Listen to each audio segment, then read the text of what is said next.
ерөөдөө ингээд тамирчин хүнд байх хэвээр тамирчин байтугай ер нь ингийн хүнд байх хэвээр тэр гол чанарууд ингээл энэ охинд байгаад байгаа байхгүй бүх юм байсан. Тийм ч учраас энэ охин манай Сумья маань те одоо ингээд бид бүхний хайртай мундаг тамирчин боллоо бас дээрэс нь юм бас мундаг бас тийм хүн боллоо гэж би бас боддог байхгүй. Тэ. За тиймэрхүү юмнууд байна. Тэгээд багшийнхаа яг хажууд сууж агаад тэгээ энэ дивжен дээрээ та бидний хайртай тамирчин. Тэгэхээр түүнээс илүү их мундаг хүн боллоо гэж хэлж шүү дээ.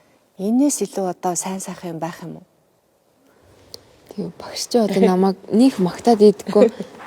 Ер нь тэгэл одоо л магтахгүй л тийм магтахгүй. Яг ингэ сууж байгаа магтуулах чи яасан эвгүй мэдрэмж вэ те?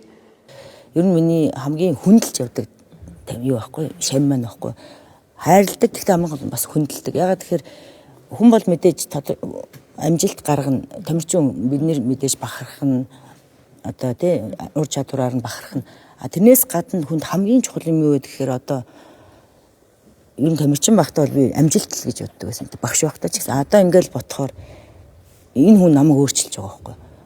Би бол зөвхөн медаль амжилтыг медаль гэж хардаг байсан үе байсан надаа. Би өөрөө ч тийм байсан. Тэгтэл одоо ингээл эргээ харахаар чинь медаль амжилтаас илүү зөв хүн байх, сайн хүн байх гэдэг чинь айгүй чухал байгаа байхгүй.